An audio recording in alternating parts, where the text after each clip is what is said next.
Laura Smet célèbre sa mère.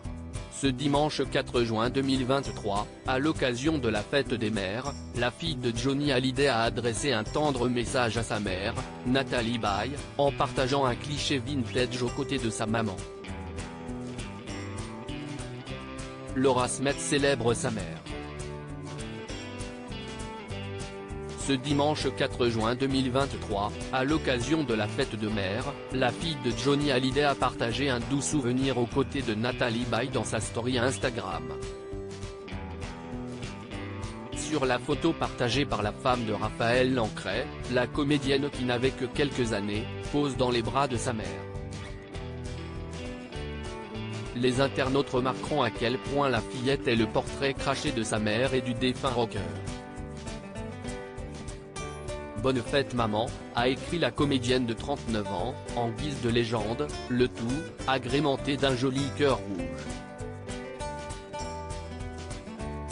Depuis toujours, les deux femmes partagent la passion du cinéma. Pas étonnant alors que leur complicité crève l'écran. Mère et fille ont d'ailleurs eu la chance de jouer ensemble dans 10%, la série de Cédric Clapiche, en 2015. Dans les colonnes de Madame Figaro en octobre 2020, Natalie Baye déclarait être une mère aimante qui respecte la vie privée de sa fille, libre de faire ses propres choix. Je n'aime pas envahir la vie de ma fille et de son mari. Je trouve insupportable la mère qui est tout le temps là et qui se mêle de tout. À partir du moment où notre enfant est entré dans l'âge adulte et qu'il a sa vie, il faut la respecter, avait-elle déclaré. Une relation très fusionnelle en 2020, Laura Smet accueillait son premier enfant, un petit Léo Jean Didier, en hommage à ses deux grands-pères. Un an avant d'endosser le plus beau rôle de sa vie, la sœur de David Hallyday a épousé Raphaël Lancret-Javal le 15 juin 2019 sur la presqu'île du Cap Ferret, cet endroit si cher à son cœur.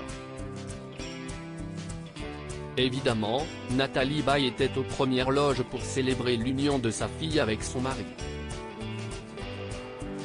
Il y a quelques années, Laura Smet avait été admise à l'hôpital Sainte-Anne, à Paris, en psychiatrie, à l'âge de 24 ans.